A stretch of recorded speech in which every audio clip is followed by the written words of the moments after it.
Cek.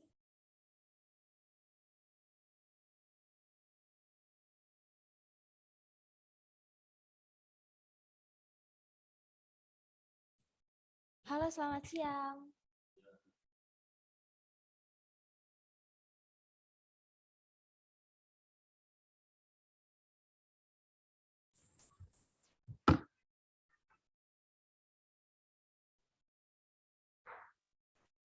Oke, selamat siang semuanya. Bagaimana kabarnya nih? Oke, sebelumnya langsung aja ya kita mulai. Assalamualaikum warahmatullahi wabarakatuh. Salam Om Swastiastu, Namo Buddhaya, salam kebajikan, salam literasi digital, salam pramuka. Selamat siang dan salam sejahtera bagi kita semua. Dengan mengucap syukur Alhamdulillah, marilah kita bersama-sama memanjatkan puji syukur kehadrat Tuhan Yang Maha Esa yang telah melimpahkan nikmat-Nya sehingga pada kesempatan kali ini kita dapat berkumpul di layar Zoom ini dalam keadaan sehat walafiat tanpa suatu halangan apapun. Dan tentunya dapat menghadiri acara webinar Duta Humas dengan Kak Aditya Putra Kejora. Dan pastinya ada narasumber yang gak kalah keren nih, yaitu ada Kak Wahyudi selaku CMO Sandek dan CEO Alif Production. Baiklah, yang terhormat kakak Pramuka se-Jawa Tengah, yang tentunya kakak-kakak milenials juga yang turut berbahagia. Perkenankanlah saya, Dita Ayu Pramesti, Selaku pembawa acara pada siang hari ini, baiklah webinar kali ini bertemakan literasi digital dengan judul Jadian. Wah, jadian tuh maksudnya apa ya? Oke, langsung aja kita tanyakan langsung kepada narasumbernya. Halo Kak Aditya. Halo, oke. Oke. Selamat siang Mbak Dita. Kak dong, Oh kita kan iya, mau selamat siang Kak. Kak Dita. Oke. Salam pramuka dulu. Oke. Salam. Jadi gini nih Kak, sebelumnya aku mau tanya, jadian tuh artinya apa sih? Oke, jadian ya. Jadian itu sebenarnya singkatan sih dari kegiatan kita kali ini. Jadi saya nanti akan membawakan materi tentang menjaga keamanan data pribadi kita. Jadi jadian itu singkatan dari jaga keamanan data pribadi Anda. Nah, itu. Dimana kan sekarang ini di masa-masa pandemi kegiatan itu banyak yang online, banyak kegiatan-kegiatan yang daring menggunakan beberapa aplikasi digital gitu kan. Nah, penting-penting banget untuk menjaga keamanan digital. Yang pertama apa? Setiap manusia itu pasti mempunyai data pribadi yang perlu dijaga. Yang namanya aja data pribadi ya, itu kan berarti data milik kita sendiri dan tidak semua orang boleh tahu data kita. Nah, itu juga perlu dijaga gitu. Oke, kayaknya langsung aja sih ya Kak ya, udah nggak sabar lagi nunggu materi dari Kak Aditya. Nah, Oke, boleh sebelumnya nih. aku ingin nambahin dulu nih Kak buat peserta yang ingin mengajukan pertanyaan, silakan langsung aja nanti bisa menggunakan fitur raise hand atau tulis pertanyaan Kak di kolom chat ini. Langsung aja untuk waktu dan layar kepada Kak Aditya, saya persilakan. Baik, terima kasih Kak Dita atas waktunya. Oke, baik teman-teman, selamat siang semuanya. Assalamualaikum warahmatullahi wabarakatuh. Salam Pramuka. Oke, jadi kali ini saya akan menjelaskan materi mengenai jadian. Jaga keamanan data pribadi Anda dan juga lindungi privasi digital di ponselmu. Oke, tanpa menunggu waktu yang lebih lama lagi, kita langsung ke materi gitu ya.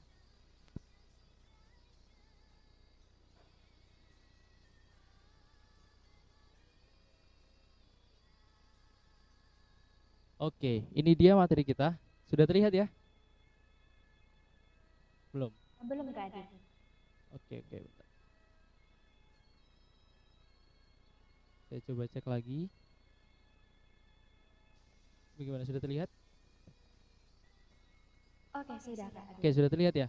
Oke, jadi jadian atau jaga keamanan data pribadi Anda dan lindungi privasi digital di ponselmu. Oke, kita lanjut nih. Kira-kira dari yang hadir di sini, pernah nggak sih menerima dari salah satu ini? Ada 4 nih. Yang pertama, menerima SMS menang undian dari bank dan e-commerce. Terus diminta menagih hutang teman dari aplikasi pinjol, akun medsos yang diretas, dan juga dihubungi teman di IG untuk meminjam uang. Ada yang pernah mengalaminya? Kalau saya yakin sih dari keempat itu ada sih mayoritas yang pasti kena nih, terutama yang nomor satu atau yang A ini, menerima SMS menang undian dari bank atau e-commerce gitu ya.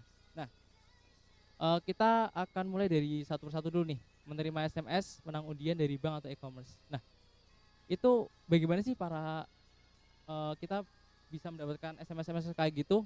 Nah, pertama kan karena nomor HP kita itu tersebar gitu kan. Nah, eh, tergantung sekarang juga para provider itu membuat nomor itu secara urut. Nah, jadi para yang mengirimkan SMS seperti itu lebih gampang lagi gitu. Terus yang kedua, itu diminta menagih hutang teman dari aplikasi pinjol. Nah, kok aplikasi pinjol bisa tahu sih nomor kita dan tahu kalau teman kita itu berhutang itu dari mana gitu kan? Nah, itu nanti akan kita bahas di selanjutnya. Begitu juga dengan akun medsos yang diretas atau biasanya kita sebut dengan dihack gitu ya. Itu juga akan kita pelajari. Terus kita pernah dihubungi teman di IG untuk meminjam uang. Nah, itu biasanya bermula dari yang nomor C dulu karena akun medsosnya diretas kayak gitu. Oke, kita lanjut ke slide selanjutnya. Nah, ini dulu ya. Apa sih itu data pribadi dan apa sih itu privasi gitu ya? Oke, kita langsung ke data pribadi. Jadi, data pribadi, namanya aja data pribadi. Jadi, data pribadi itu kita ibaratkan sebagai diri kita. Kayak gitu. Jadi, apa yang ada dalam diri kita itu disebut data pribadi. Terus, apa itu privasi? Ada yang sudah tahu privasi? Oke, mungkin yang raise hand atau yang bisa menjawab, bisa dibantu menjawab apa itu privasi? Gimana nih? Ada yang bisa menjawab? Bisa raise hand dulu, Dok, yang ingin menjawab.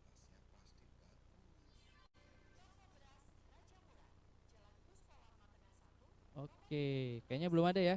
Kalau belum ada, kita lanjut dulu deh. Kita jelasin satu-satu. Yang pertama yaitu data pribadi. Data pribadi itu seperti yang saya sampaikan tadi, data pribadi adalah diri kita. Dari RUU Perlindungan Data Pribadi bab 1 pasal 1 itu dijelaskan bahwa data pribadi adalah setiap data tentang seseorang baik yang teridentifikasi dan atau dapat diidentifikasi secara tersendiri atau kombinasi dengan informasi-informasi lainnya baik secara langsung maupun tidak langsung melalui sistem elektronik dan atau non elektronik kayak gitu. Selanjutnya tentang privacy. Nah, privacy ini adalah hak individu untuk menentukan apakah data pribadinya akan dikomunikasikan atau tidak kepada pihak lain. Gitu. Jadi semisal kita punya data nih, misal data nama, tanggal lahir, nomor HP, terus jenis kelamin kita, terus data riwayatnya kita, itu merupakan data pribadi kita dan itu menjadi privasi kita. Apakah data tersebut boleh kita izinkan untuk diakses oleh orang lain ataupun tidak, kayak gitu. Oke. Nah, berdasarkan RUU dari PDP, jadi data pribadi itu dibagi menjadi dua. Ada data pribadi secara umum dan juga ada data pribadi secara spesifik. Nah, untuk data pribadi secara umum itu adalah data pribadi yang umum kita paparkan kepada publik gitu ya.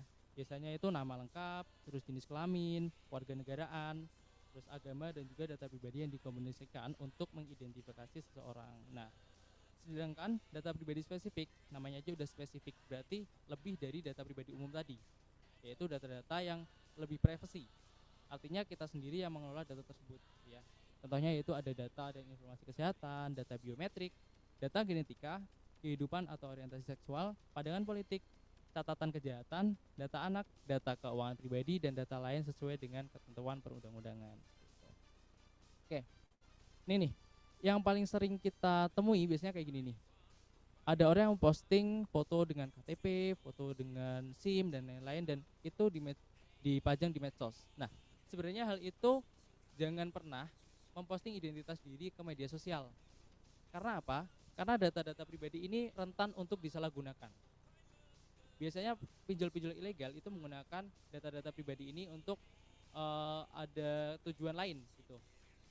Contohnya untuk meminjamkan uang dan lain-lain gitu ya. Padahal kita tidak merasa meminjam, namun ternyata kita ditagih nih, ada hutang sekian. Nah, itu salah satunya itu juga karena kita memposting data pribadi kita ke media sosial kayak gitu. Nah, terus ini nih. Mengapa aplikasi pinjol punya nomor telepon kita? Dapat dari mana gitu kan? Nih, ini contoh-contoh dari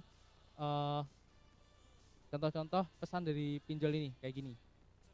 Jadi ada orang yang meminjam uang melalui pinjaman online, apalagi yang ilegal gitu ya, sampai akhirnya dibikin kayak gini nih, dikirimin yang tidak-tidak kayak gitu ya. Nah, itu biasanya juga dari phishing. Jadi apa sih phishing? Phishing itu adalah upaya untuk mendapatkan informasi data seseorang dengan teknik mengelabui gitu ya, pengelabuan. Artinya apa? Jadi kadang tuh yang paling sering itu ketika apalagi di masa-masa pandemi ini adalah ketika kita mendapatkan internet gratis dari Kemendikbud gitu kan. Nah, kita tidak melihat linknya terlebih dahulu. Biasanya kita langsung klik, kita langsung isi data pribadi kita dan akhirnya kita menyetorkan data pribadi kita ke orang lain yang kita tidak kenal gitu. Biasanya data pribadi yang menjadi sasaran itu ada data pribadi berupa nama, usia, alamat, terus ada data akun seperti username dan password, terus ada data finansial, informasi kartu kredit dan rekening. Nah, itu yang paling sering data yang menjadi sasarannya kayak gitu. Nah, terus contohnya kayak gimana sih contoh dari phishing? Nah, ini di slide itu sudah tertera ya. Itu mungkin paling banyak yang saya temui terutama di masa pandemi ini. Nih, yang pertama itu daftar prakerja sekarang, dapatkan bantuan sebesar 600.000 dari pemerintah lewat program prakerja. Nah, sebelum kita klik linknya, yang perlu kita garis bawahi adalah kita lihat dulu situsnya. Apakah situs ini benar atau enggak? Jika kalau bantuan itu dari pemerintah, kita bisa melihat dari domainnya. Kalau dari pemerintah, domainnya ini berakhiran biasanya .go.id atau Government Indonesia. Itu. Jadi ketika kita melakukan situs seperti ini, bisa dipastikan bahwa ini adalah phishing atau teknik pengelabuan untuk mendapatkan informasi data pribadi kita yang nantinya akan disalahgunakan oleh orang lain. Nah, ini juga perlu kita hati-hati. Sama juga nih, kalau daftar prakerja kan biasanya orang-orang yang ter-PHK dan lain-lain. Nah, untuk mahasiswa dan juga pelajar itu biasanya ini nih yang paling sering juga mendapatkan kuota gratis dari Departemen Pendidikan. Nah, kalau Kemdikbud kan mereka sudah punya domainnya masing-masing ya. Kemdikbud itu kemdikbud.go.id. Nah, ketika ini berakhiran .online atau apapun itu yang bukan mengarah ke akun dari Kemdikbud, kemungkinan ini juga phishing kayak gitu. Jadi ini tuh adalah teknik pengelabuan untuk mendapatkan informasi-informasi data kita yang nantinya bakal digunakan atau disalahgunakan oleh orang lain. Nah, terus balik lagi ke tadi nih, kenapa sih pinjol bisa dapetin nomor kita, padahal yang meminjam uang itu teman kita, tapi yang dihubungi kita untuk ditargetkan kita itu disuruh untuk ini nih si A kemarin hutang, tolong dong ditagihin untuk bayar ke pinjol kita gitu. Nah, itu kenapa sih kok pinjol bisa dapetin nomor kita gitu ya? Yang pertama yaitu ketika kita menginstal aplikasi, itu kita perlu membaca akses apa yang akan kita berikan kepada aplikasi tersebut. Nah, sebelum itu kita juga harus tahu tuh dari aplikasi tersebut itu apakah aplikasi resmi atau ilegal kayak gitu. Nah, aplikasi itu tidak akan mengambil data-data kita kecuali kita sendiri yang memberikan izin ke aplikasi itu. Kebanyakan sekarang itu orang-orang yang menginstal aplikasi itu langsung klik next, next, next, next, dan next. Nggak tahu apa yang nantinya akan diizinkan, apa yang tidak. Jadi semuanya diizinkan. Dan akhirnya, ini contohnya di sini ya. Jadi ada beberapa aplikasi nih yang saya ambil, tapi saya blur ya, biar nggak tahu ini aplikasi apa aja. Itu ada aplikasi yang mengakses kamera, kontak, location, mikrofon, telepon, dan storage. Nah ini di sini. Ini juga perlu kita baca. Kalau ini kita tidak izinkan, maka aplikasi itu pun tidak akan mengambil atau memproses data-data dari permission ini atau izin ini. Misal nih, kita tidak mengizinkan aplikasi kamera untuk mengakses kamera. Nah, secara langsung aplikasi kamera itu tidak bisa mengakses kamera kita. Nah, misal kita menginstal aplikasi kamera, kok di sini juga ada izin untuk mengakses kontak. Nah, itu kan aneh ya. Karena kan aplikasi kamera itu biasanya yang kita gunakan hanya kamera, mikrofon, dan storage untuk penyimpanan ketika kita tadi foto atau mengambil video. Kan cukup itu aja. Nah, ketika ada kontak di sini, berarti kan ini kok kayaknya ini nggak harus deh. Nah, itu tidak usah kita kasih izin atau izinnya tidak usah kita izinkan untuk mengakses itu gitu ya. Begitu juga dengan yang lainnya. Nah, nah selanjutnya ini gimana sih langkah perlindungan keamanan data digital gitu ya. Nah, kita perlu yang namanya identifikasi, proteksi, mendeteksi, mengambil respon apa, dan juga recover kayak gitu. Kita akan bahas satu persatu ya. Identifikasi aset digital yang dimiliki. Jadi aset digital itu adalah aset-aset kita yang ada di media digital nih. Contohnya ada akun medsos, email, m-banking, dan masih banyak lagi. Nah, itu tuh perlu kita identifikasi terlebih dahulu. Kita harus data kita itu punya aset digital apa aja. Misal kita punya akun nih, kita punya akun Twitter, kita punya akun Facebook, kita punya akun Instagram, dan lain-lain. Nah, terutama untuk akun-akun seperti m-banking. Nah, itu kan masuk ke rekening, masuk ke bank gitu ya, keuangan gitu. Itu juga perlu kita identifikasi, perlu kita data. Karena untuk menjaga data pribadi kita agar tetap aman dan agar tidak dipakai oleh orang lain ataupun dihack gitu ya. Setelah itu kita juga harus melindungi. Setelah kita kumpulkan data-data tersebut, kita punya listnya, kita lindungi. Caranya bagaimana? Yang pertama kita bisa bikin password. Nah, passwordnya ini juga ada ketentuannya nih. Gimana sih kita bikin password yang benar? Gimana sih password yang lebih bagus gitu ya, maksudnya gak gampang untuk dihack. Nah itu. Terus juga 2FA. 2FA itu adalah autentifikasi dua faktor. Two factor authentication. Ini berguna biasanya ketika kita menggunakan aplikasi biar lebih aman nih. Kita menggunakan double kunci. Misalkan kita punya sebuah pintu rumah, itu kita double kuncinya. Jadi misal ada maling yang masuk, itu ketika kunci pertama mereka bisa bobol, mereka nggak bisa masuk rumah karena ada kunci kedua yang segelnya lebih kuat kayak gitu. Terus juga privacy setting. Kita privacy setting itu adalah hak akses kita. Apakah kita akan memberikan akses kepada orang lain ataupun tidak untuk data pribadi kita. Dan juga kita harus membackup data kita. Gitu. Membackup data ini adalah untuk mengantisipasi jika data kita hilang ataupun rusak seperti itu ya. Terus kita juga perlu yang namanya deteksi insiden terkait keamanan digital. Nah, ini adalah untuk mendeteksi misal kita punya akun-akun, terutama akun email. Apakah akun email itu pernah diretas atau tidak gitu ya. Biasanya itu kita ambil contoh dari Tokopedia yang pada tahun 2020 itu kemarin itu mengalami kebocoran data. Nah, di situ kan ada data pribadi kita. Kita perlu deteksi apakah data pribadi kita itu mana aja sih data pribadi kita yang ternyata telah bocor dan harus kita ganti, terutama yaitu di password, username, password. Nah, itu perlu kita antisipasi. Terus ada respon insiden dengan langkah terukur, yaitu dengan mengganti password itu tadi ya, terus akun take over, announcement bahwa kalau misal akun kita itu kena hack, kita memberitahukan kepada masyarakat lain atau teman-teman kita, kalau ada pesan dari akun IG saya jangan di apa itu jangan direspon ya karena akun IG kita lagi dihack. Nah, kita bisa mengambil informasi seperti itu. Kita bisa menginformasikan itu terlebih dahulu. Nah, baru deh kita recover kembali akun kita, yaitu bisa dengan format and restore, terus peningkatan keamanan kayak gitu. Oke, kita akan pelajari lebih dalam lagi satu persatu dari 5 langkah perlindungan keamanan digital ini. Oke, pertama yaitu identifikasi tadi ya. Nah, kita perlu identifikasi nih, terutama ini 1, 2, 3, 4, 5. Itu ada media sosial. Nah, kita list datanya nih. Kita punya media sosial apa aja sih? Misal kita punya Facebook, Instagram, Twitter, TikTok, LinkedIn, dan juga Spool dan juga yang lainnya. Terus untuk aplikasi message atau perpesanan kita punya apa aja? Misal kita punya WhatsApp, itu juga kita perlu aktifkan autentifikasi 2 faktornya. Habis itu ada Telegram misal, terus ada aplikasi Signal dan juga Palapa. Nah, terus email juga nih. Misal kita punya email dari Gmail, Yahoo atau organisasi lain. Biasanya kampus-kampus itu emailnya khusus. Nah, itu email organisasi juga. Terus untuk marketplace atau e-commerce, misal kita punya akun Tokopedia, Lazada, Bukalapak, Shopee dan lain-lain. Nah, itu juga perlu kita identifikasi, perlu kita data agar data pribadi kita, agar kita juga tahu aset-aset digital kita itu apa aja. Terus yang lain-lain contohnya yaitu transportasi online, travel, m-banking itu terutama dan juga e-health kayak gitu ya. Nah, setelah kita identifikasi tadi, kita kembali ke protect. Keamanannya apa aja sih? Kayak gini nih. Yang pertama, kita buat password yang kuat dan berbeda untuk masing-masing akun. Jadi, misal kita punya akun sosial media itu TikTok 1, Instagram 1, Facebook 1. Nah, itu kita pastikan bedakan passwordnya.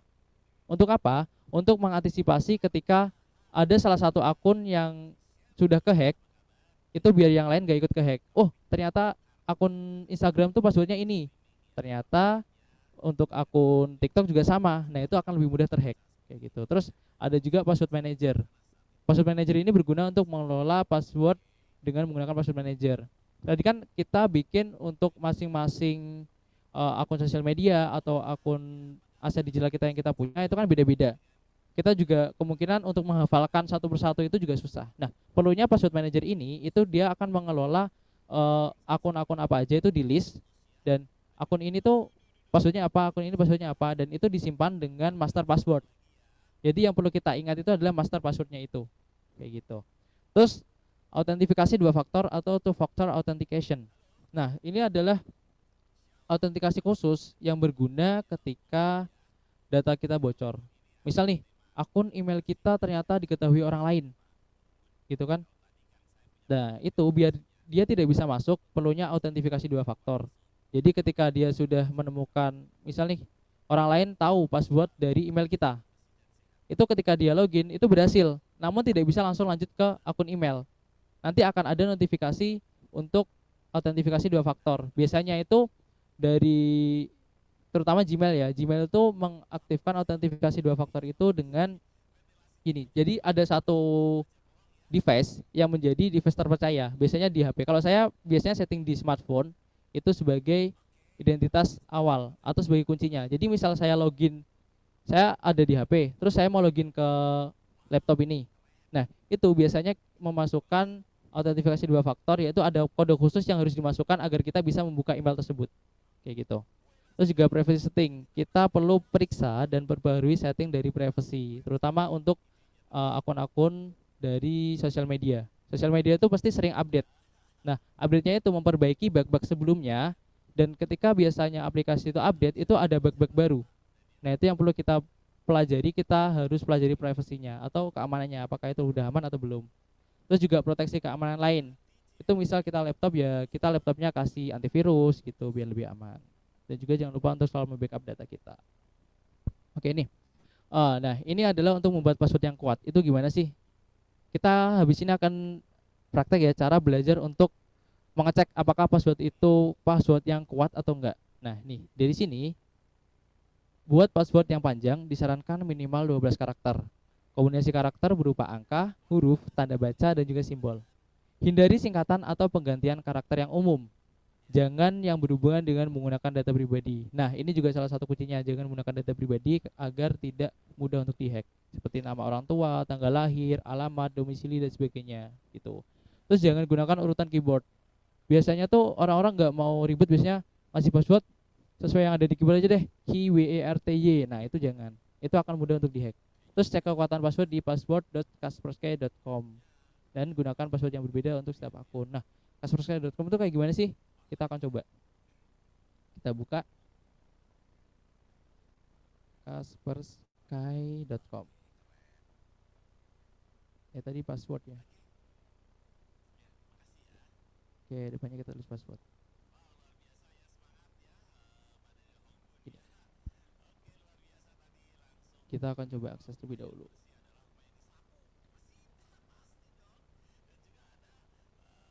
Oke, typo, ada typo di sini. Nah, ini. Password.kaspersky.com. Nah, kita bisa mencoba untuk menuliskan password di sini.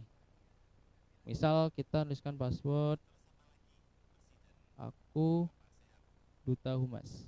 Gini. Nah, dan secara otomatis aplikasi ini akan mengecek, wah ini password, kalau saya menggunakan password ini itu aman gak ya gitu ya. Ini. Nah, ternyata time for password change. Your password is easily crackable. Itu artinya adalah password kita itu gampang untuk dihack.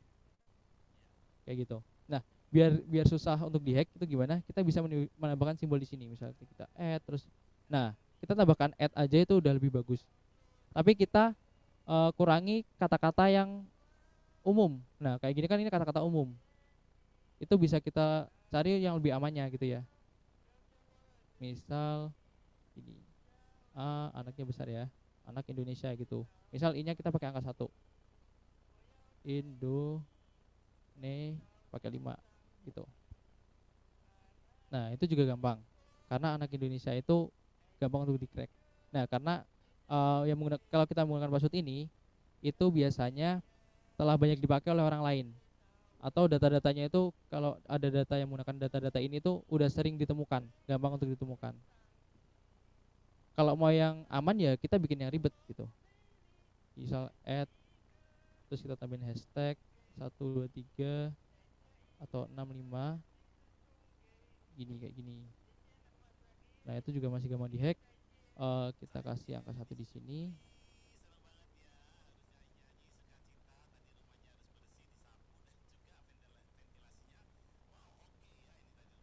Nah, kayak gini. Ini password yang sulit untuk dihack. Tapi kan kita akan sulit untuk menghafalkan. Nah, demi keamanan data kita bisa menggunakan password yang seperti ini. Next password, your password is hack resistant, atau password ini adalah password yang baik. Nah, tapi ini bukan password dari akun sosial media saya ataupun yang lainnya ya. Gitu. Ini hanya sebagai contoh praktek gimana sih cara kita membuat password yang kuat gitu. Password yang kuat itu password yang kayak gimana. Itu kayak gitu. Oke. Kita akan lanjutkan. Ini nih, yang terpenting itu adalah ini. Password itu seperti pakaian dalam. Kenapa sih password itu seperti pakaian dalam? Nah, karena gini, ganti setiap saat, jangan bagikan kepada orang lain, dan juga keep them private. Nih, change them often. Jadi jangan share ke orang lain, tetapkan itu sebagai privacy Anda, dan juga jangan pernah share ke orang lain kayak gini. Ganti setiap saat kayak gitu. Nah, inilah tadi fungsinya password manager. Password manager itu bisa menyimpan password-password kita. Nih, contohnya ada password dari aplikasi Facebook, aplikasi Twitter, Instagram, dan lain-lain. Itu bisa kita simpan jadi satu di dalam password manager. Kalau saya biasanya menggunakan password manager Bitwarden. Itu jadi kita hanya perlu menghafal satu kunci dan itu kita jaga keamanannya. Jadi kalau misal kita nanti akan login ke sosial media lain, kita login dulu ke Bitwarden-nya atau ke password manajernya, terus kita cek akun Facebook tuh passwordnya apa ya, itu bisa kita cek di situ, baru kita masukkan ke Facebook. Mungkin menurut teman-teman ini kok ribet banget ya harus kayak gitu ya. Nah, ini demi keamanan data pribadi kita gitu, karena kalau tidak aman itu juga kita sendiri yang nantinya akan rugi Itu akan dirugikan. Nah, selanjutnya ini two factor authentication atau autentifikasi dua faktor. Itu biasanya ada di setiap email dan juga medsos kayak gitu. Nih, kalau untuk sekarang itu WhatsApp dia sudah ada autentifikasi dua faktornya ya. Jadi ketika kita masuk itu biasanya di jenjang waktu beberapa saat itu kita perlu memasukkan PIN. Mungkin di sini ada yang sudah mengaktifkan itu atau malah baru tahu nih kalau ternyata WhatsApp punya fitur itu. Jadi ketika kita menggunakan WhatsApp web itu biar tidak langsung masuk itu bisa juga menggunakan itu. Gitu, harus masukkan kodenya terlebih dahulu. Nah, untuk belajar lebih lanjutnya bisa ke ictwatch.id to FA gitu ya.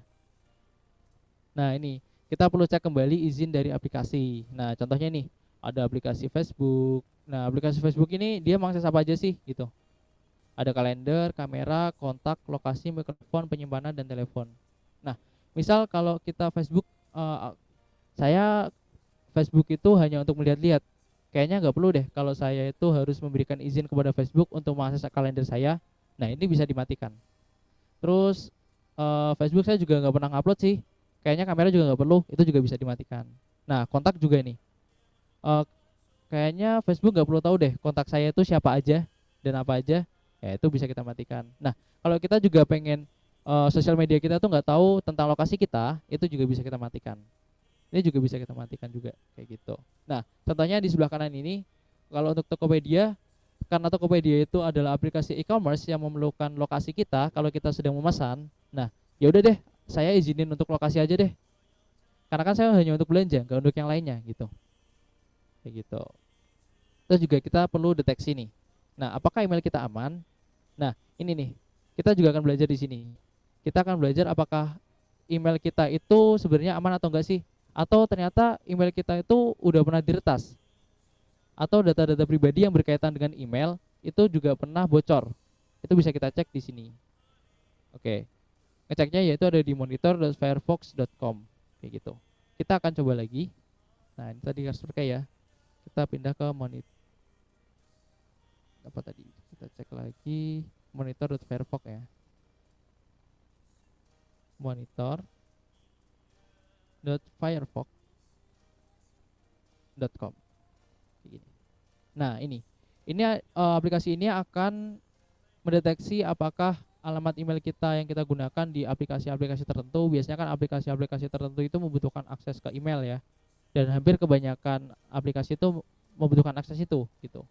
Nah, untuk kita cari tahu apakah aman atau enggak, kita ceknya di sini. Misal saya masukkan dari akun saya, itu pernah bocor nggak sih gitu. Periksa pelanggaran data. Oh, oke. Ternyata dari alamat email saya itu pernah 2 kali nih bocor. Jadi di aplikasi Tokopedia yang saya sampaikan di awal tadi bahwa di tahun 2020 itu Tokopedia pernah kebobolan datanya atau datanya itu bocor. Nah, data-data itu biasanya yang diketahui orang lain itu adalah kata sandi dan juga alamat email. Nah, kalau misal sebelumnya kita setting semua password itu sama, resikonya di sini nih. Ketika dari satu aplikasi ini bocor, nah aplikasi lain juga bisa ikutan bocor, bisa ikutan untuk dihack, mudah dihack. Nah, terus fungsinya autentifikasi dua faktor itu tadi, jadi misal password kita kehack, itu nggak bakal bisa langsung masuk ke akun kita, karena perlunya autentifikasi tadi, seperti itu. Dan ini juga di Edmodo tahun 2017 itu pernah bocor, yaitu bocor data dari kata sandi dan juga alamat email masih sama, kayak gitu. Jadi lebih penting lagi kita membuat password yang berbeda itu tadi. Nah, selanjutnya untuk mengecek privacy dan keamanan di Google itu bisa pakai privacy checkup. Itu g.co/privacy checkup dan juga g.co/security checkup. Nah, ini untuk mengecek apakah akun kita itu aman atau enggak, atau mungkin dari privasinya ada yang kurang nih, kayak gitu. Nah, selanjutnya untuk Facebook juga ada sendiri, yaitu fb.com/privacy. Jadi di privacy ini kita bisa mengubah kata sandi. Jadi kan tadi kita harus mengubah kata sandi dalam beberapa periode waktu agar nggak mudah ditebak orang lain. Nah, itu juga kita juga bisa menyeting autentifikasi dua faktornya untuk lebih aman lagi. Dan juga kita perlu respon. Nah, gimana nih? Oh, kok aplikasi saya atau sosial media saya itu terlanjur kehack? Nih, contohnya di sini ada Facebook dan juga Instagram. Nah, Kalau untuk Facebook seperti yang ada di layar yaitu kalau akun Facebook kita dihack, apa yang harus kita lakukan? Laporkan. Nah, laporkannya kemana sih? Kan biasanya pada nggak tahu nih. Saya harus lapor kemana gitu ya? Karena kan itu aplikasi-aplikasi digital. Saya juga tidak tahu orangnya siapa, yang mengolah di situ siapa. Itu kita nggak tahu. Tapi Facebook juga punya layanan yaitu facebook.com/hacked. Nah, itu kita perlu isi lengkapi laporan dengan alamat email dan juga nomor HP yang kita pakai saat mendaftar akun Facebook tersebut. Terus nggak ada akses ke akunnya. Tenang, jangan pas isi saja data-data yang diminta kayak email dan juga nomor HP baru. Nah, itu juga perlu kita isi. Terus habis itu ngapain lagi? Nanti Facebook akan menghubungi kita dan juga akan meminta proses verifikasi. Biasanya proses verifikasi ini membutuhkan data pribadi, yaitu contohnya bisa foto KTP dan juga SIM. Nah, habis itu kita tinggal nunggu akunnya balik kayak gitu. Dan ini prosesnya juga kita tidak bisa tahu apakah bisa cepat atau lama karena proses verifikasi ini juga dari Facebook akan mencocokkan nih apakah data dari akun Facebooknya itu sama dengan akun apa itu sama dengan data pribadinya. Kalau beda juga Facebook juga nggak akan berani untuk memberikan izin seperti itu. Nah, begitu juga dengan Instagram, hampir sama prosesnya. Terus sering-sering cek email dan juga tinggal tunggu kayak gitu. Nah, ini juga yang perlu kita review ya, yaitu review aktivitas medsos kita. Misal nih kita di sini ada beberapa device, terus kita pernah pinjam device teman kita, terus lupa di logout. Nah, itu gimana tuh? Nah, caranya yaitu dengan kita mereview aktivitas media sosial kita. Nah, ini adalah contohnya di Facebook. Di facebook.com/setting kita bisa mencari tahu kita itu pernah login di mana aja. Misalnya di sini ada PC Windows, ternyata lokasinya ada di Bogor, terus ini ada Xiaomi Redmi Note 8 ada di Bekasi, terus ada Xiaomi Redmi Note 8 juga di Bogor. Nah, itu juga perlu kita ketahui. Kalau kita tidak merasa, oh kayaknya kemarin saya itu nggak login di Bekasi deh. Nah, itu bisa kita setting, itu bisa kita logout secara otomatis dari sini. Dari facebook.com/setting. Begitu juga dengan akun Google. Kita pernah login di perangkat mana aja itu bisa kita deteksi di sini. Gitu. Terus kalau kita ingin mencari perangkat yang hilang itu juga bisa. Biasanya kan kalau HP yang hilang itu selama akses lokasinya masih hidup dan juga akses internetnya itu biasanya masih bisa kita cari tahu di mana lokasinya. Yaitu menggunakan aplikasi Find My Phone. Biasanya kayak gitu. Di Google juga ada. Nah, terus recover. Nah, kita perlu yang namanya factory reset. Factory reset ini untuk menghapus data-data kita di device agar lebih aman. Yang pertama, kalau kita ingin factory reset, kita perlu tahu akun Google dan akun-akun lain yang ada di ponsel kita, termasuk password. Terus setting kunci layar diketahui, backup data dari ponsel kita, terus pastikan minimal baterai ponsel itu 70%. Dan juga pastikan ponsel terkoneksi dengan internet. Gitu. Terus selanjutnya yaitu kita bisa pergi ke setting, terus sistem, reset option, RSL data atau hapus semua data yang ada di device kita. Gitu. Itu untuk menghapus data-data kita agar tidak tersisa di smartphone kayak gitu. Nah, terus tips lain nih agar terhindar dari pencurian data pribadi. Yang pertama yaitu tidak memposting hal-hal terkait data pribadi di media sosial. Nah, yang masih marak sekarang itu adalah memposting sertifikat vaksin COVID-19. Nah, itu masih sering kita temui. Nah, di dalam sertifikat vaksin itu ada data pribadi kita. Ada NIK, ada juga nama kita, terus tempat tanggal lahir.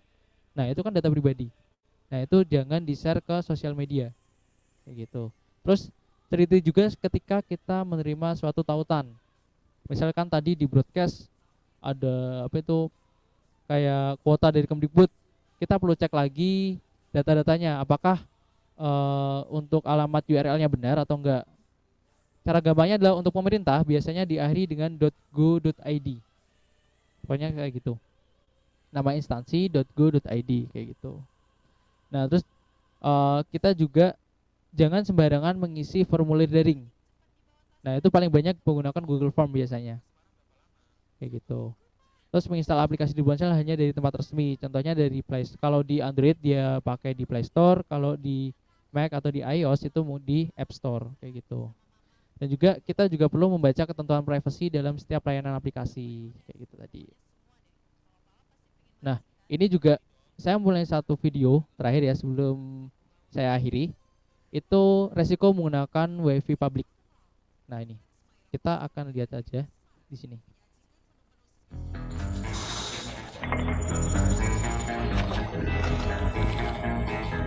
Rating siap ya.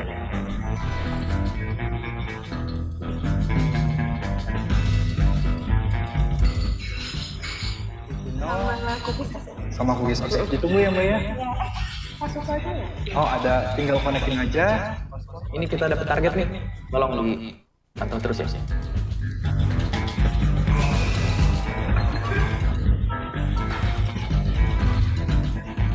Monitor ready. Korban sudah connect. Korban sedang membuka WhatsApp-nya, Pak. Oke, pantau terus ya. Siap, Pak. Adi, monitor Adi. Korban bernama Dinda. Warna favoritnya warna kuning. Dia mau membeli baju warna kuning di online shop. Kentang goreng boleh masuk ya? Ini Kak Dinda, kentang gorengnya lagi beli baju ya Kak, warna kuning. Bisa ngomongin saya ya? Terus kok Mas tahu saya lagi lihat baju warna tadi? Sebenarnya ini semua karena kakak terkoneksi ke wifi publik yang keamanannya rendah Kak. Dan tadi kakak langsung klik agree tanpa dibaca syarat dan ketentuannya. Bahayanya, data pribadi kita bisa dicuri, disebarin, dan yang paling fatal, bisa dihack sama pemilik wifi yang tidak bertanggung jawab. Mas sudah segitunya ya? Nah, itulah tadi. Kalau kita menggunakan WiFi public yang koneksinya itu atau keamanannya itu tidak terjaga gitu ya, atau keamanannya itu sangat kurang. Nah, itu tadi. Jadi ketika kita menggunakan WiFi public, kita juga perlu tahu lagi, kita harus baca privacy dan term and condition-nya. Jadi dari WiFi itu dia akan mengakses apa aja sih. Kalau kita klik agree ya dia bisa mengakses semuanya, kalau enggak ya kita nggak masih izin. Oke, mungkin cukup itu dulu dari saya. Jika nanti ada pertanyaan mungkin di akhir saya kembalikan ke Kak Dita. Terima kasih. Terima kasih Kak Adit, keren banget. Pesertanya itu kakak tuh juga sangat antusias loh Kak Adit. Jadi itu sebelumnya tadi kan saya juga melihat ya Kak Adit ya. Di layar Zoom ini banyak banget kakak yang bilang ada yang diteror meminta pulsa, pesugihan tanpa tumbal, hingga penting banget untuk kita untuk memperhatikan data pribadi. Nah, dalam membuat password pun juga kita harus gampang mengingatnya password tersebut dan juga kalau bisa kita juga untuk menduplikatnya entah ditulis di note atau dimanapun atau tadi yang sudah di-share oleh Kak Adit. Oke, gitu. Selanjutnya ada narasumber yang super keren nih. Aduh, kenalannya Kak Adit nih keren ya. Oke, mari kita sapa pembicara kita yang selanjutnya yaitu Kak Wahyudi selaku CMO Sandek dan juga CEO of Alif Production. Halo Kak Wahyudi. Halo Kak Dita. Halo, gimana nih kabarnya Kak Wahyudi? Alhamdulillah sehat. Salam pramuka Kak. Salam, waduh, keren banget. Kak Wahyudi, langsung saja ya nih ya karena pesertanya sangat antusias sekali agar materinya juga berkorelasi, langsung saja kepada Kak Wahyudi. Untuk materi tentang kecakapan digital yang berkarakter, langsung saja. Waktu dan layar saya persilahkan.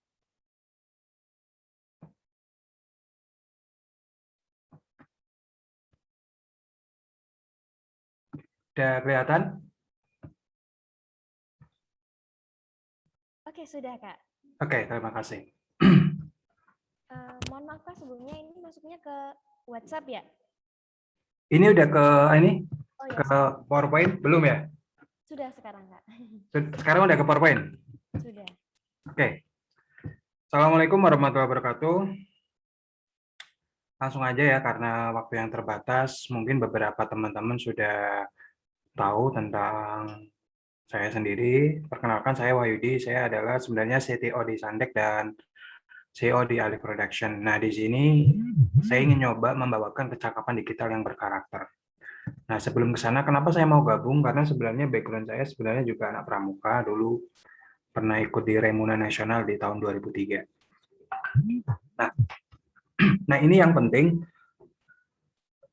ketika ditawari mengenai masalah kecakapan digital itu kan kompleks banget, banyak masalahnya, dan nanti ujungnya adalah larinya ke big data. Dari semuanya nanti akan menyatu menjadi satu single database di mana ada front end dan ada back end yang bagian untuk menganalisis.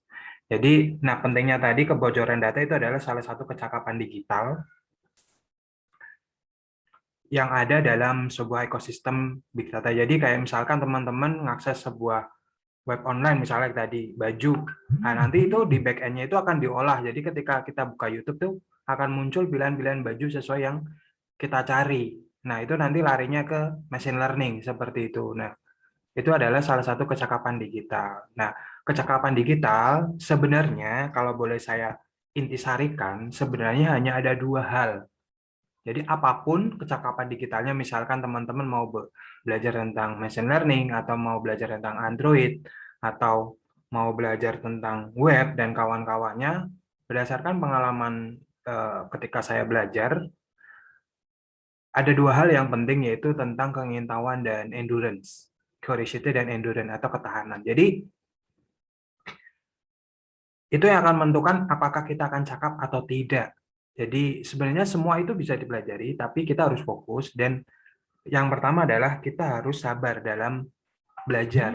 Jadi ketahanan, kesabaran kita yang akan menentukan kita akan menguasai skill tersebut atau tidak. Seperti itu. Jadi kecakapan digital jenisnya ada banyak. Salah satunya tadi di bidang security pun ada ilmunya sendiri. Ya, ada lagi di bidang layouting namanya user interface. Ada lagi di bidang user experience. Jadi ilmunya ada sendiri-sendiri dan semuanya nggak bisa kita kuasai. Seperti itu. Jadi teman-teman di era 4.0 ini harus memilih kira-kira passion saya di mana. Setelah sudah menentukan, ya udah tekuni, ya tekuni dan bersabar. Endurance-nya harus tinggi, seperti itu. Nah, saya ingin menyampaikan bahwa kenapa sih judulnya adalah kecakapan digital yang berkarakter. Karena selama saya menjadi programmer, banyak programmer-programmer yang apa ya hanya memikirkan teknikal saja. Padahal kalau selama kita hidup, mungkin kita sekolah di sekolah negeri ya, kita gratis, atau saya dulu kuliah hanya bayar separuh, itu kan salah satunya adalah dibayar rakyat. Artinya kita makan pajak dari rakyat. Nah, kalau kita tidak mengembalikan itu ke rakyat, ada sesuatu yang menurut kita saya anggap sebagai korupsi kecil-kecilan. Ya, jadi sebisa mungkin ketika kita belajar, pikirkanlah orang lain juga. Ya, itu yang akan membuat kekuatan kita lebih kuat untuk survive ketika belajar sesuatu hal-hal yang sulit. Misalkan Pak Ngadiban ini punya karakter, artinya dia menanam tumbuhan walaupun dia sendirian dalam 100 hektar. Karena dia punya keinginan agar hidupnya itu bermanfaat. Nah, kecakapan digital kita, ketika kita mau menguasai skill digital, tanamkanlah dulu di awal skill kita nanti untuk apa? Apakah hanya untuk meraih kekayaan atau ingin suatu saat kita bisa bermanfaat untuk orang banyak? Seperti nah itu yang akan menentukan keberhasilan kita dalam mempelajari kecakapan digital yang sangat banyak jenisnya ini. Ya. Jadi itu yang perlu kita tanamkan karena itu akan sangat berpengaruh ketika kita mempelajari sesuatu yang sulit. Dan jangan takut ketika kita belajar tentang digital, semuanya sudah tersedia di Mbah Google dan tergantung ketahanan kita dalam mencari solusinya. Semuanya ada, saya jamin karena saya pernah merasakannya. Jadi seperti itu, kecakapan digital. Jadi yang kuncinya di teknik searching dan ketahanan kita dalam mencari tahu. Seperti itu. Oke. Nah, mungkin hanya itu dari saya tentang kecakapan digital. Harapan saya sih sebagai seorang pramuka, apalagi saya kaum milenial, bisa memberikan solusi-solusi yang bermanfaat bagi bangsa dan negara kita, yang tentunya bermanfaat bagi orang banyak. Seperti itu. Nah, karena ini sesinya sebentar, kalau bahas teknikal bisa panjang, bisa 2 jam, nanti bisa dengan teman-teman Sandek, atau nanti dengan di Quarda, Sandek ke Quarda, dan sebagainya. Mungkin dari saya cukup sekian, kita langsung ke sesi tanya jawab aja, karena di sana yang lebih penting sih sebenarnya interaksi dengan peserta. Seperti itu Mbak Dita, saya kembalikan ke pembawa acara. Terima kasih Mbak. Baik, terima kasih Kak Wahyudi. Oke, betul banget ya Kak Wahyudi ya, karena dari materi yang dari tadi disampaikan oleh Kak Adi dan juga Kak Wahyudi ini sebenarnya tuh berkorelasi. Tapi kalau untuk prakteknya tuh sebenarnya tuh bakalan lama banget dan banyak banget ya. Tapi sangat bermanfaat banget loh Kak. dari materi yang disampaikan oleh Kak Wahyudi tadi, sebenarnya tuh nggak peduli seberapa banyak sumber kita, bagaimana penelitian kita, kalau kita nggak tahu bagaimana cara menggunakannya, itu nggak pernah cukup. Sehingga kita harus memaksimalkannya.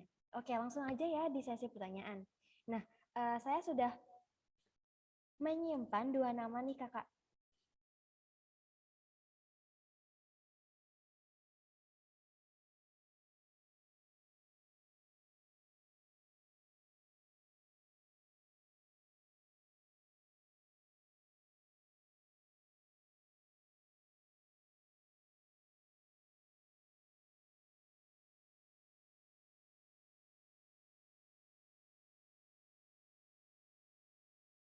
Baik Kakak, mohon maaf sebelumnya karena ada terkendala.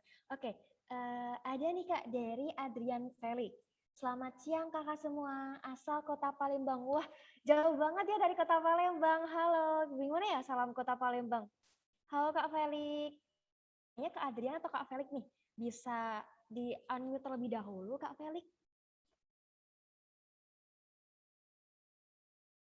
Oke. Halo? Dengan Kak Adrian Felix.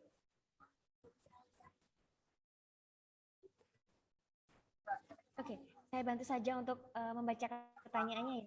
Ini mungkin agak terlalu panjang ya Kak ya. Tapi ini background-nya seperti ini. Izin bertanya Kak, dalam era teknologi ini marak sekali terjadinya pencurian data yang secara diam-diam. Nah, terjadinya pencurian data ini bahkan kita tidak mengetahui di sekitaran kita atau dimanapun itu sedang mengintai kita. Bahkan seringkali bocornya informasi kita dari platform digital. Link berupa tidak dikenal, pesan SMS, media sosial, dan lain-lain. Sehingga data tersebut disalahgunakan oleh pelaku itu. Sedangkan aplikasi-aplikasi saat ini banyak sekali muncul di Play Store yang membutuhkan privasi banyak, bahkan kita tidak tahu apakah data tersebut terjamin aman atau tidak. Yang ingin saya tanyakan, bagaimana nih Kak cara kita menghindari dan mengantisipasi data keamanan kita itu agar tetap aman selalu, sedangkan walaupun sudah dijamin aman masih saja tetap dibobol data kita. Terima kasih Kak.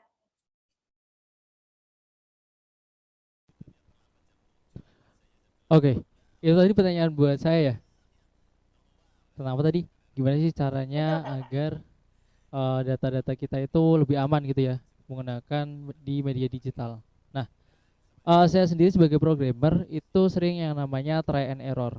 Pasti di suatu program itu ada kondisi di mana program itu bermasalah, terutama di bagian keamanannya itu. Makanya di bidang IT itu ada yang namanya bug hunter. Bug hunter itu adalah orang-orang yang mereka itu meretas untuk menginformasikan kepada perusahaan tersebut bahwa ini ada celah keamanan di sini. Nah, ini datanya error nih. Kalau misal keamanan ini diakses oleh hacker, itu bisa mengambil data kalian gitu. Biasanya itu para bug hunter itu melaporkan itu kepada perusahaan, dan selanjutnya perusahaan itu yang akan meneruskan dan akan mengamankan itu. Jadi untuk aman di dunia digital itu pasti ada celahnya. Manusia aja gak ada yang sempurna gitu kan. Yang sempurna hanya milik Tuhan. Dan dari kita sendiri itu adalah gimana sih kita lebih cermat, kita lebih teliti, dan juga kita menambah literasi ketika kita menggunakan media digital seperti aplikasi-aplikasi di Play Store. Mungkin seperti itu ya jawaban dari saya gitu. Baik, terima kasih Kak Adi. Begitu ya Kak Adrian. Jadi untuk kebocoran data sendiri dan juga untuk kakak yang lain itu bukan karena alasan mungkin orang lain ingin mempersalahgunakan, tapi mungkin ada celah, mungkin ada sistem yang bug itu tadi. Oke, yang kedua nih Kak, ada pertanyaan dari Kak Ketujo, Kak Mabigus, SD Mangkang Kulon 2 Koran Tugu. Nanya nih Kak, untuk nomor HP kita kok bisa diketahui oleh pihak lain? Padahal kita nggak pernah ngasih nomor HP kita. Contoh, kita sering dapat SMS, Anda dapat hadiah, penawaran hutang, tagihan hutang, dan lain-lain. Tolong dong dibocorin penyebabnya apa? Oke, tadi pertanyaannya kenapa sih kok saya sering mendapatkan SMS gitu ya? Sebenarnya bukan hanya kakak, saya juga sering mendapatkan SMS seperti itu. Terus gimana caranya mendapatkan nomor-nomor saya itu.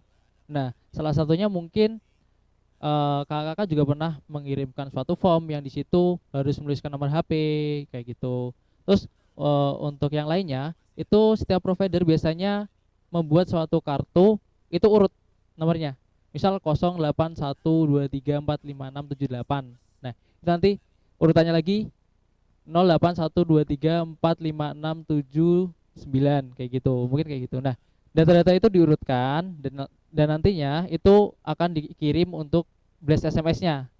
Jadi itu langsung menyebar ke seluruhnya kayak gitu. Nah, untuk lebih spesifiknya, kok bisa tahu data saya? Kok bisa tahu kalau saya perempuan?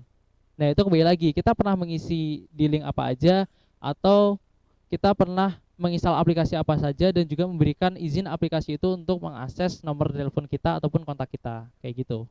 Seperti itu. Betul, terima kasih Kak Dede. Dan juga nih buat kakak yang mungkin sedang berada di instansi, kalaupun ada data pribadi dari mungkin dari siswanya, tetangganya, saudaranya, berupa kakak, KTP, ataupun sejenisnya yang termasuk ke dalam data pribadi, dimohon untuk dimusnahkan, mungkin dibakar atau dirobek, begitu kan. Mungkin ada pertanyaan lain? Nah, ini yang raisa nih Kak, dari Kak Maria Indah. Halo Kak Maria Indah, apakah bisa di-unmute terlebih dahulu Kak Maria? Terima kasih Kak. Iya, Di sini saya hanya ingin menanyakan tadi untuk apa keamanan apa sih, saya lupa. Eh, ada dua kunci ya. Satu teknik searching dan yang kedua adalah ketahanan kita pada saat kita mau searching gitu pada saat kita searching. Nah, pertanyaan saya lebih menjurus kepada teknik searchingnya Kak. Teknik searching itu yang seperti apa gitu dan bagaimana. Terima kasih Kak. Oke, mungkin bisa diperjelas tadi untuk pertanyaannya, teknik searching untuk apa tadi? Dua kunci yang teknik searching dan kesabaran dalam searching begitu. Yang Oh, saya yang tanyakan adalah autentifikasi dua teknik faktor tadi ya? searchingnya. Iya. Oke. Jadi autentifikasi dua faktor tadi itu adalah konfirmasi ke kita. Jadi misal kita punya dua device. Yang pertama saya punya smartphone yang dimana di situ contohnya saya sudah ada akun email yang login di situ. Nah, di sebelah kanan saya itu ada laptop yang ingin saya loginkan akun email saya yang ada di smartphone. Nah, kalau autentifikasi dua faktor itu hidup, kita setelah masuk ke sini nih biasanya kan kalau untuk masuk ke email tuh memasukkan nama email dan juga password. Nah, setelah kita memasukkan nama email dan juga password, itu biasanya harus ada konfirmasi dari telepon. Jadi dari pihak Google itu akan mengirimkan notifikasi ke smartphone saya bahwa ada percobaan login di device ini. Apakah itu benar Anda atau enggak? Nah, itu kita yang menentukan. Kalau memang kita yang memasukkan akun itu untuk kita login di laptop, kita bisa klik agree. Nah, selanjutnya setelah kita klik agree, di laptop itu akan ada kode yang harus kita klik di smartphone. Jadi di laptop yang kita loginkan tadi itu ada 2 digit angka dan di smartphone itu ada 3 digit angka. Nah, yang kita lakukan adalah dari 3 digit ini mana yang sama dengan yang ada di laptop kayak gitu. Nah, itu kan dilakukan secara real time ya, secara langsung. Jadi kalau kita jarak jauh itu kemungkinan juga susah. Kecuali kalau kita konfirmasi ke dua orang gitu kan. Misal teman kita mau login ke akun email yang sama gitu kan, tapi lokasinya berbeda. Nah, itu perlu kita konfirmasi. Jadi kita tahu siapa sih yang login ke sana kayak gitu. Itu kalau untuk jarak jauh. Kalau untuk jarak dekatnya ya kita bisa lihat nih. Ternyata di laptop itu nomornya 56. Di HP ada nggak sih nomor 56? Kalau ada, kita klik. Nah, itu secara otomatis yang di laptop udah bisa untuk mengakses email kita kayak gitu. Itu adalah fungsi dari autentifikasi berdua faktor. Mungkin seperti itu Kak Indah. Oke, baik terima kasih penjelasannya Kak. Oke. Baik, terima kasih Kak Maria, terima kasih Kak Adi atas penjelasannya. Ada pertanyaan lagi nih enggak kakak-kakak? Ada dong.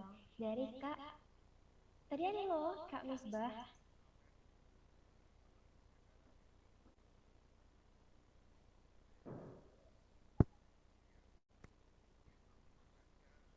Oke, baiklah. Selanjutnya langsung saja nih ya kakak-kakak untuk kedua pemateri kita yaitu Kak Aditya dan juga Kak Wahyudi untuk memberikan closing statement-nya tentang materi kita pada hari ini dan juga tentunya untuk manfaat kedepannya tuh bagaimana nih untuk menjaga data pribadi kita ini. Oke, mungkin kalau statement dari saya ya. Kalau dari saya sih, karena di dunia digital ini banyak yang tidak terlihat atau kita tidak tahu nih, ternyata kok ada data yang bocor dan lain-lain. Dari saya sih lebih teliti, lebih cermat dalam menggunakan aplikasi digital dan juga media-media digital yang ada di diri kita. Intinya lebih teliti, lebih meliterasi diri sendiri juga untuk nantinya biar kita bisa lebih punya ilmu-ilmu baru. Gimana sih kalau ternyata kita menemukan suatu form, apakah kita boleh langsung mengisi atau enggak, kayak gitu. Gitu. Yang penting adalah literasi digital gitu. Baik, begitulah closing statement dari Kak Adit. Bagaimana nih dari Kak Wahyudi? Oke, terima kasih statementnya. Oke, di era digital ini, harapan saya pada anak-anak muda agar ketika belajar itu ditentukan tujuannya mau apa, agar bisa fokus. Dan satu kali lagi adalah tolonglah sedikit mungkin atau sedikit atau 10 menit lah pikirkan nasib negaramu. Jadi ketika kita belajar juga punya multiple efek juga ke masyarakat, ke negara ini juga. Mungkin itu sih Mbak bagi dari saya. Baik, terima kasih Kak Wahyudi. Betul sekali. Jadi karena jejak digital yang tidak terlihat ini, kita harus teliti dan bijaksana. Seperti peribahasa dalam bahasa Jawa, gemi setiti hati-hati. Cari tahu terlebih dahulu untuk sharing. Oke. Terima kasih pembicara kita yang super keren pada hari ini dan juga kakak-kakak yang telah meluangkan waktunya pada siang hari ini. Menuju penghujung acara, tidak lupa saya memberikan apresiasi yang sangat dari kami kepada kakak-kakak pramuka se-Jawa Tengah. Ada yang dari Kota Palembang, ada yang dari Brebes, dan masih banyak lagi yang tentunya sudah join Zoom pada siang hari ini dari awal hingga akhir. Semoga pandemi segera usai dan sampai jumpa kita di kegiatan pramuka lainnya. Akhir kata, apabila saya selaku pembawa acara ada salah dan kurang kata, saya mohon maaf yang sebesar-besarnya. Tiada gada yang tak retak. Wassalamualaikum warahmatullahi wabarakatuh. Salam pramuka.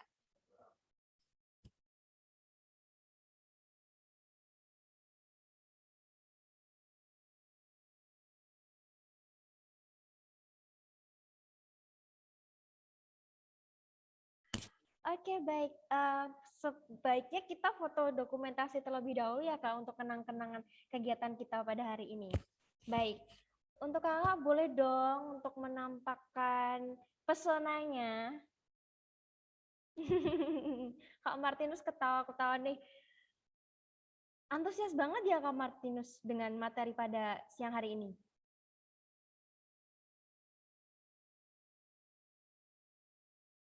Wih, keren, keren, keren. Semoga nanti bisa meliterasi ya Kak ya, karena sangat dibutuhkan banget nih generasi yang bisa meliterasi sekitar. Oke, langsung saja. Ini di layar saya ada 4 slide. Dimulai dari slide pertama ya Kak ya. Oke, 1, 2, 3. Cakep-cakep, ganteng-ganteng loh.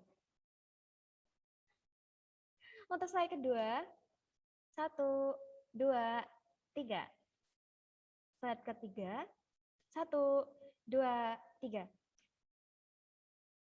Ya, dan terakhir, 1, 2, dan 3. Oke, sama nih tambahan nih Kak Adit. Untuk materi nih, karena peserta mempertanyakan, nanti bisa diakses di mana ya Kak Adit? Oke, cek. Untuk materi bisa diakses di s.id/materi jaga data pribadi. Atau nanti akan langsung diinformasikan melalui WA dari yang tadi informasi untuk Zoom-nya ya. Nanti akan diinformasikan melalui WhatsApp seperti itu. Baik, terima kasih Kak. Selamat beraktivitas kembali.